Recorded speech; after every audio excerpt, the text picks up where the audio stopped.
you think it hurts? Hurts? I could feel Savathun behind my eyes when she reached into my mind. What do you think these Hive feel when we reach into theirs?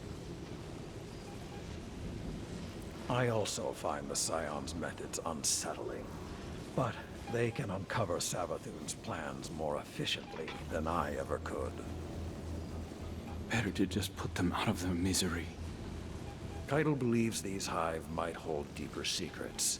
Do not make the mistake of thinking these things deserve your sympathy. Even though they have the light. Maybe you were the wrong person to put on this assignment. They may be our enemies, but this feels like a new low for the Vanguard. For Zavala. Watch your mouth. You New Light see Zavala as some toothless diplomat, but you wouldn't believe what he's sacrificed to become the man he is. Someone who will make the hard choice, and make sure his people understand why.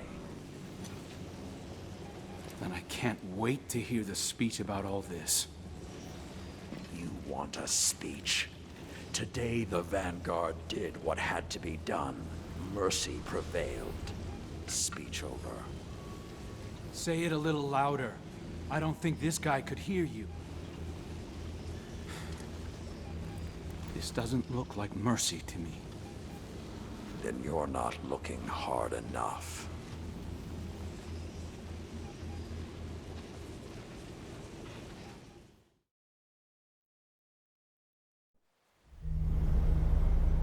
Long ago, even before there was a last city, I was deep on patrol in the old forest when a local villager sought me out.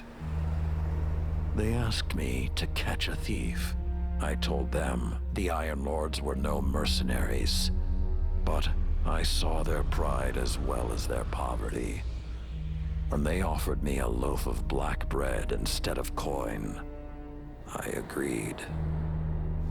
Just before sunrise, I caught my thief. A young girl, stealing what she could carry. Food when she could find it, coin when she couldn't, weapons to protect what she had taken. There was no fear in her eyes. She said the bandits in the forest ordered her to steal in exchange for protection. The penalty for theft in those times was death. Instead, I pulled the crest from around my neck and pressed it into her hands. I told her the wolves would protect her. In a settlement rich with stolen supplies, I found the bandits and cut them down. 38 lives to spare one. And for a time, I believed that was mercy. Many winters passed before I found myself back in that part of the old forest. This time, no one sought me out. So I sought them instead. Wind blew through rotted wood and rusted metal where the village once stood. And behind it, graves. Then piled stones, then bare mounds of earth, and then a pit. My blood was high. I tore through the forest, hunting for those responsible. Finally, in a settlement rich with stolen supplies, I found her.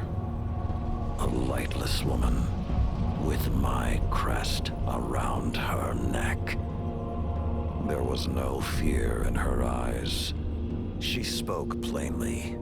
When the villagers could no longer tithe, her wolves no longer protected them.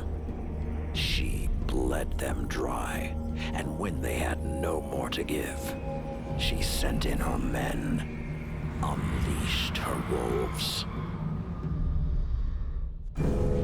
Mercy to an enemy cannot come at the cost of mercy for their victims. The right path isn't always easy to find. But once you do, the only question is whether you're strong enough to walk it.